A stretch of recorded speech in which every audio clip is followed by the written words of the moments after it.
Hello friends, good morning, good afternoon, good evening, whatever time you're watching my video. जैसे कि मैंने आप सबको बताया था कि NCERT बुक हमारे CBSE की सबसे बड़ी कुंजी है। और आज के डिजिटल टाइम में कोई भी बुक उठा के पढ़ना ही नहीं चाहता क्योंकि या तो समझ नहीं आती है तो बोरिंग लगती है।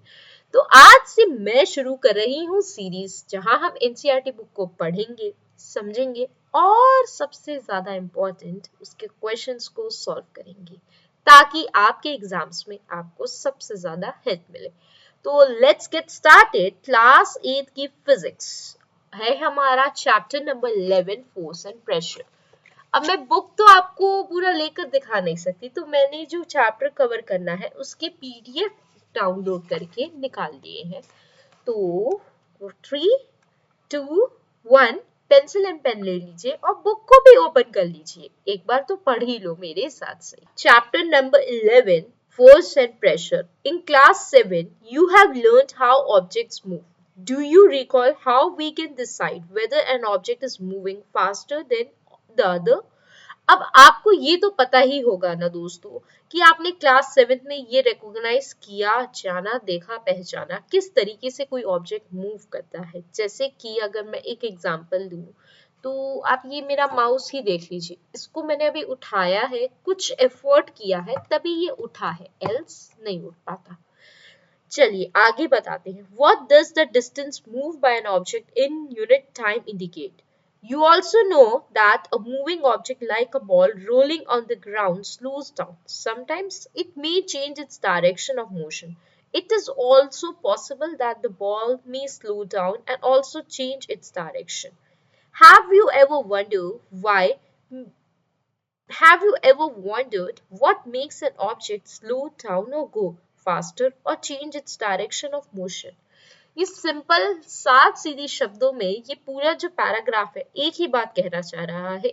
किसी ऑब्जेक्ट को हम अगर हल्का सा डायरेक्शन चेंज करते हैं या कुछ भी करते हैं, क्या आपने उसके अंदर के होने वाले डिफरेंट डिफरेंट फिनोमिना को सोचा है, समझा है, कभी देखा है? क्लास 7 में थोड़े से बेसिक्स तो बताए थे, क्या अभी तक आपने उन पर सोचना शुरू किया है? दोस्तों अगर आपने नहीं किया है तो आप फ्यूचर इंजीनियर्स बनने वाले हैं या ना भी बनने वाले हो तो थोड़ा ब्रेन डेवलपमेंट के लिए थोड़ा चीजों को रिलेट करना शुरू कर दीजिए। Let us recall some of our everyday experiences. What do you do to make a football move? What do you do to make a moving ball move faster? How does a goalkeeper stop a ball? A hockey player changes the direction of moving ball with a flick of a stick. How do fielders stop a ball hit by a batsman? ये सारे questions का एक ही जवाब है दोस्तों, हम अपना कुछ फोर्स लगाते हैं, कुछ तो करते हैं ना, कुछ भी एक तरीके से ताकि चलती हुई बॉल रुक जाए, या कोई बॉल को अगर और तेज स्पीड देना है तो हम अपना ही साइड से कुछ तो एफर्ट करते हैं। जैसे अभी आपने मेरे चैनल को ओपन कर लिया, अपने कंफर्ट जोन से बाहर आ गए, थोड़ा कुछ एफर्ट किया। In all these situations, the ball is either made to move faster or slower, or its direction of motion is changed. We often in so sorry, we often say that the force has been applied on a ball when it is kicked, pushed, thrown, or flicked. What is a force? What can it do to bodies on which it is applied? What shall seek answers to such questions in this chapter? Simple and sorted, जैसे कि मैंने आप सबको बताया था कि हम आज फोर्स के यूनिट को कवर करने वाले हैं और प्रेशर को भी जानने वाले हैं। तो ये जो लिखे हैं ना लाइन और इस पैराग्राफ में सिंपल सी बातें लिखी हैं, और इतनी देर से जो मैं पूछ रही हूँ आपकी एनसीईआरटी टेक्स्ट बुक्स में कुछ इमेजेस भी गिवन है और लिखा हुआ है, वो सिंपल सॉर्टेड बात बताना चाह रहा है कि हम फोर्स को पढ़ने वाले हैं, जानने वाले हैं, समझने वाले हैं। किसी बॉल को रोकना है, वो कैसे रुकती है, किसी बॉल की स्पीड बढ़ानी है, कैसे बढ़ती है, ये सारी छोटी छोटी चीजें हम जानने वाले हैं, समझने वाले हैं। Force of a force actions like picking, opening, shutting, kicking, hitting, lifting, flicking, pushing, pulling are often used to describe certain tasks. Such of these actions usually results in some kind of change in the state of motion or an object.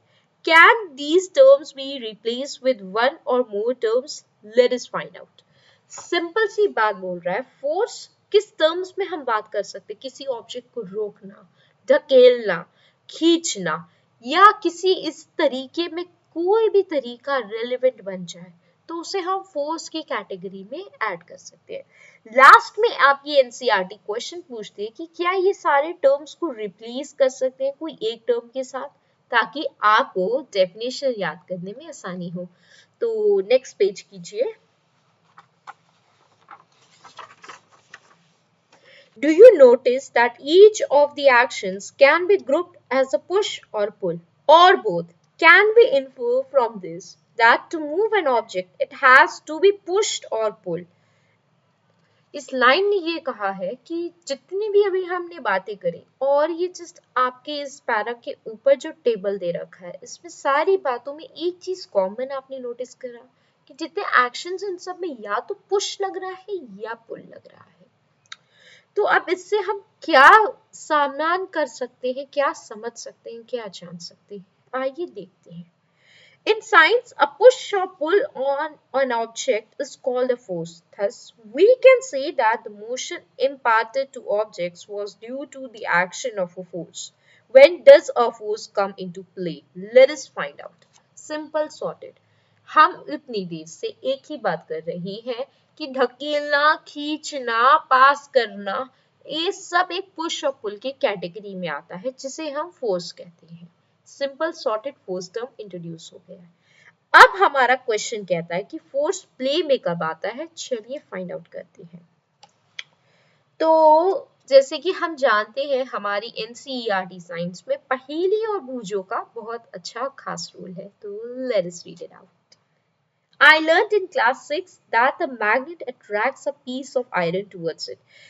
Is attraction also a pull? What about repulsion between similar poles of two magnets? Is it pull or push? दोस्तों, आप बताइए आपके हिसाब से क्या answer होना चाहिए। आपके कमेंट्स को मैं पढ़ूंगी और करेक्ट आंसर वालों को दोबारा रिप्लाई करूंगी विद अ हार्ट। तो अब हम 11.2 पढ़ने वाले हैं जिसका टॉपिक है forces are due to an interaction. Suppose a man is standing behind a stationary car, जो कि आपके फिगर में गिवन है, with will the car move due to his presence? ऐसा तो कोई मूवीज में ही हो सकता है, रियल लाइफ में नहीं, कि तुम किसी रुकी हुई कार के पास जाके खड़े हो जाओ और वो कार चलने लग जाए। अरे तुम कोई शक्तिमान थोड़ी हो जो तुम्हारे खड़े होते और करते कार चलने लग जाए, पॉसिबल ही नहीं है। Suppose the man now begins to push the car, that is he applies a force on it. The car may begin to move in the direction of the applied force. Note that the man has to push the car to make it move. जैसे कि मैंने कहा था कि आप कोई शक्तिमान थोड़ी हो कि आप खड़े हो जाओ और बस बिना कुछ करे निकल गई कार, इम्पॉसिबल, जिंदगी में नहीं होगा। हाँ, अब अगर तुम उस पे कार पे जहां खड़े हो वहां से कार को धकेलोगे, कुछ एफर्ट करोगे, तब ना तुम्हारी गाड़ी मूव करेगी। जैसे कि अभी आप कुछ एफर्ट कर रहे हैं, लगाए हैं, तब ना हम पढ़ पा रहे हैं। अगर आप ही नहीं उठ के आएंगे और यूट्यूब खोलेंगे तो कैसे पढ़ पाएंगे? That's so simple and this all it was saying. Figure 11.3 shows three situations that may be familiar to you. Can you decide who is pulling and who is pushing in these cases?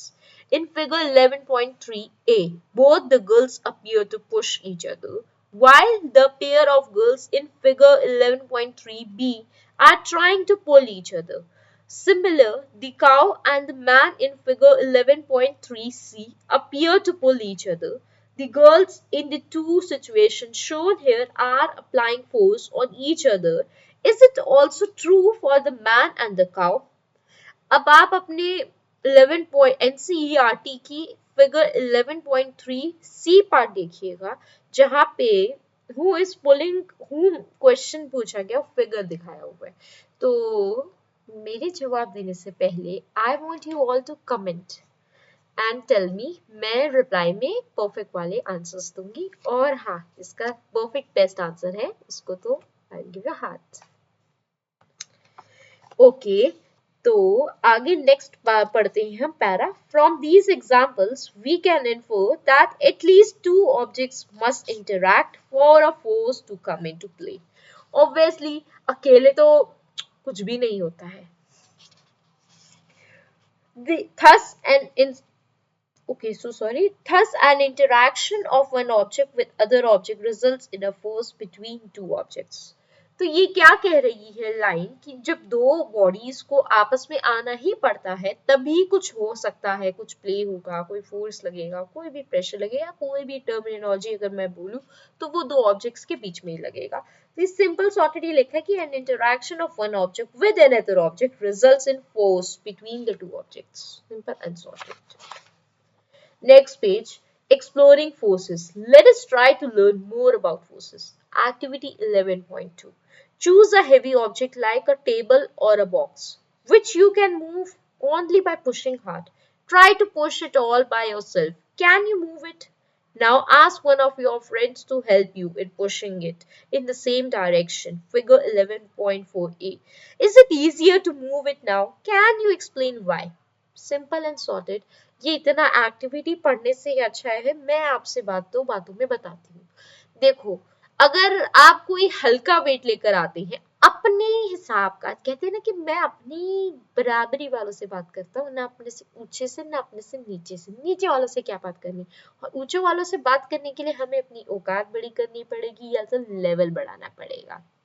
Simple and sorted. अगर आप एकदम भारी सा कोई box ले आए या आपके सामने हो और आपको उसे पुश करना हो, ढकेलना हो या खींचना हो, कुछ भी करना हो, मुश्किल है, आपसे अकेले नहीं होगा, नहीं होगा। और अगर वो जो फोर्स है सेम उसमें उस बॉक्स जितना वेट के बराबर फोर्स मार दीजिएगा, आराम से पुश हो जाएगा, क्योंकि उस बॉक्स को अब उतनी ताकत नहीं है जो आपको रोक ले, क्योंकि आपने एक्स्ट्रा अच्छे से उसको ज्यादा फोर्स लगा के दिया है। बस इतनी सी कहानी है हमारे एक्टिविटी 11.2 के फिगर ए और बी में, जिसमें ए में दिखाता है true friends pushing a heavy load in same direction. तो क्या होगा, ऑब्वियसली अब आप सोचो किसी को अगर मैं इस साइड से धक्का दूंगी तो एक ही फोर्स लगा है तो वो तो धकेला जाएगा। अब ये सोचो मैं एक साइड से धक्का दे रही हूँ, दूसरी साइड से वो भी धक्का दे रहा है, तो क्या होगा, नहीं आगे गया, फिर चलो मेरा धक्का लगा, इधर वाले का भी तो धक्का लगा, ये क्या गया, कुछ भी नहीं गया, वही का वही रह जाएगा। तो आपके बी पार्ट में वही दिखा रखा है कि जो फोर्स लगाया है, two friends pushing a heavy load in opposite direction. Have you ever seen a game of tug of war? ये तो सब जानते होंगे, बस आयु पाठशाला से निकल मत जाना गेम देखने के लिए। In the game two team pull out a rope in opposite direction. Figure 11.5 में देख लीजिए। Members of both teams try to pull the rope in their direction. Sometimes the rope simply does not move. Is it not similar to the situation shown in figure 11.3b? Comment में बताइए आप। The team that pulls harder, that is applies a larger force, finally wins the game. ये तो हम सब जानते हैं, खेला भी होगा। किस किसने खेला है मुझे एक बार कमेंट बॉक्स में जरूर बताएं। What do these examples suggest about the nature of force? Forces applied on an object in the same direction add to one another. Now recall what happened when you and your friend pushed the heavy box in the same direction. Activity 11.2. मैंने जो बताया था कि इधर से भी force लगता है, इधर से भी फोर्स लगता है, बीच से जो ऑब्जेक्ट है, अच्छा हटाओ, यहाँ का फोर्स नहीं लगेगा, पुश हो जाएगा, हो तो रहा है, लेकिन अब मैं यहाँ से भी फोर्स दूंगी, कहाँ जाएगा, यहाँ से दिया पीछे आ रहा है, पीछे से भी आगे जा रहा है, यही चलता रहेगा तो कुछ नहीं होगा, कोई कहीं मूवमेंट नहीं होगी, कोई फोर्स नहीं लग पाएगा उसको। If the two forces act in the opposite direction on an object, the net force netting Acting on it is the difference between the two forces. What do you observe in activity 11.2 when both of you were pushing the heavy box from opposite directions? Recall that in the tug of war, when two teams pull equally hard, the rope does not move in any direction. हम जानते हैं, देख भी चुके हैं. So we learned that a force could be larger or smaller than the other or equal to each other. The strength of a force is usually expressed by its magnitude. दोस्तों बहुत important line है, paragraph है, underline करते जाओ. We here also to specify the direction in which force acts. Also, if the direction or the magnitude of the applied force changes, its effect also changes. ये बेशक आप underline ना करें, लेकिन थोड़ा इंपॉर्टेंट है तो यहाँ ध्यान दें. अगर सो रहे हो तो जाग जाओ, क्योंकि लाइन बहुत ही इंपॉर्टेंट थी. अब देखते हैं पहेली ने क्या कहा. Does it mean that the net force on an object is zero if the two forces acting on it opposite directions are equal? मेरे को कमेंट में इसका जवाब दीजिए. वैसे तो हाँ है, कितनों का जवाब देंगे आप, कुछ मैं भी बता ही देती हूँ. Okay. In general, more than one force may be acting on an object. However, the effect on the object is due to the net force acting on it. ये बहुत सिंपल सॉर्टेड बात है. अगर आप इस पे नहीं भी ध्यान दें तो कोई दिक्कत नहीं है. आपको इतना पता होना चाहिए फोर्स क्या होता है, एक फोर्स जब सेम डायरेक्शन में लगे तब कैसे रिएक्ट करती है वो बॉडी, और एक फोर्स जब अपोजिट डायरेक्शंस में लगे तब बॉडी का क्या रिएक्शन होता है. Simple sorted, net force zero बोल देना है और कुछ नहीं बोलना है. बस ये तीन बातें दिमाग में इंपॉर्टेंट है, याद रखनी है. A force can change the state of motion. इतनी देर से मैं बता रही हूँ, कोई चीज अगर रखी है, जैसे ये देख लीजिए रिंग, ये मेरे हाथ में रखी हुई है, ठीक है, और मैं हल्का सा फोर्स लगाती हूँ, जैसे कि लो क्या हुआ, मोशन स्टेट चेंज हो गया ना. सिंपल सॉर्टेड, बस हम इसको पढ़ने वाले हैं. Let us now find out what happens when a force acts on an object. Take a rubber band and place it on a level surface such as a tabletop or a concrete floor. Now gently push the ball along the level surface, figure 11.8. Does the ball begin to move? Push the ball again while it is still moving. Is there any change in its speed? Does it increase or decrease? Next, place your palm in front of the moving ball. Remove your palm as soon as the moving ball touches it. Does your palm apply force on the ball? What happens to the speed of the ball now? Does it increase or decrease? What would happen if you let your palm hold the moving ball? इसको छोड़ो, ये activity भूल जाओ. Simple sorted. मैं एक सवाल पूछती हूँ, आप सब मेरे को बस हाँ रिलेट करना कि हाँ ये हुआ है. हम सब थ्रो बॉल खेलते हैं अपने अपने टाइम में. थ्रो बॉल यार, या वॉलीबॉल ही ले लो, जो या हैंड बॉल ले लो, ये वाला गेम या ये वाला गेम या ये वाला गेम. इन सब में ना एक ही फंडा है, एक ही काम है, और जो यहाँ पे भी एज सिमिलरली बताया हुआ है. हम इस एक्टिविटी को नहीं फॉलो करेंगे, हम अपनी real life practical examples follow करते हैं. Simple sorted. मैं सोचू मैं आपको बॉल थ्रो कर रही हूँ, थ्रो बॉल पे, ठीक है, तो जो उधर वाली पार्टी है वो क्या करेगी, बॉल कैच करेगी. वो बॉल कैच कैसे करेगी, मोशन की स्पीड में मैंने बॉल फेंकी है, किसी भी स्पीड में फेंकी हो, वो अब उधर एक्सटर्नल पार्टी कैच क्या करेगा, फोर्स लगाएगा, ताकत लगाएगा अपनी और रोकने की पूरी कोशिश करेगा. अगर बॉल छूटी तब तो बेटा मेरा पॉइंट हो गया, तुम हार रहे हो. सिंपल सॉर्टेड यही कहानी लिखी है और कोई कहानी नहीं लिखी है. You might recall similar situations. For example, while taking a penalty kick in, it is written penalty. Just a second, let me add it. Penalty kick in football, the player applies a force on the ball. Before being hit, the ball was at rest and so its speed was zero. The applied force makes the ball move towards the goal. Suppose the goalkeeper dives or jumps up to save the goal. By his action, the goalkeeper tries to apply force on the moving ball. The force applied by him can stop or deflect the ball, saving a goal being scored. If the goalkeeper succeeds in stopping the ball, its speed decreases to zero. These observations suggest that a force applied on an object may change its speed. If the force applied on an object is in the direction of its motion, the speed of an object increases. It if the force is applied in the direction opposite to the direction of motion, then result in decrease in the speed of an object. Pencil pen उठा लीजिए क्योंकि मैं अभी आपको underlining terms point बताने वाली हूँ आपकी एनसीईआरटी बुक का। देखो ये जो पैरा है, these observations such as that force applied on an object may change, यहाँ से अंडरलाइन करना शुरू कर दीजिए। force applied on an object may change its speed। उसके बाद if the force applied on an object is in the direction of its motion, the speed of an object increases। Simple and sorted बात कही गई है कि जब force applied हुई जाती है ऑब्जेक्ट में तो उसका ऑब्वियसली स्पीड चेंज होगा। जैसे थ्रो बॉल पे आप कुछ करके ही फेंकते हैं ना, तो बॉल की स्पीड चेंज होती है। अब हर कोई एक स्पीड में तो बॉल नहीं फेंकता है, राइट? बस सिंपल सी बात इतनी बोली।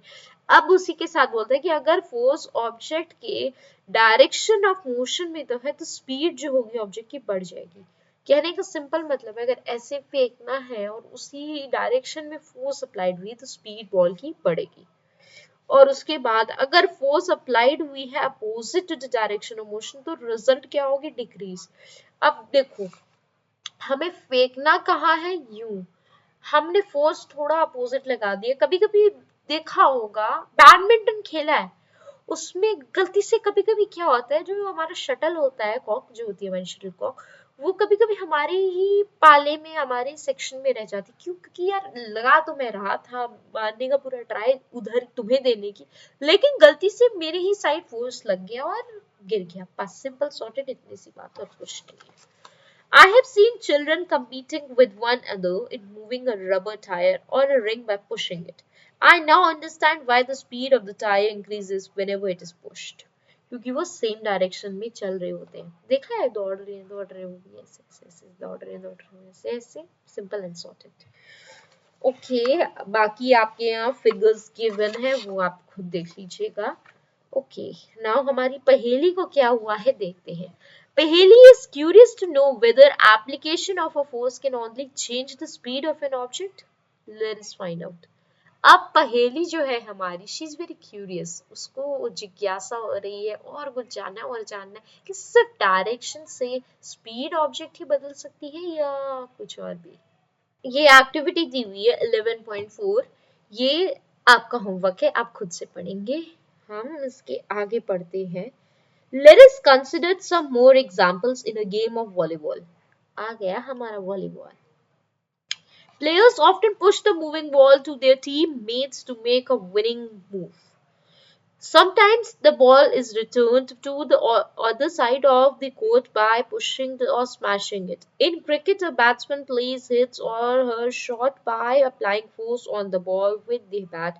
Is there any change in direction of motion of the ball in these cases?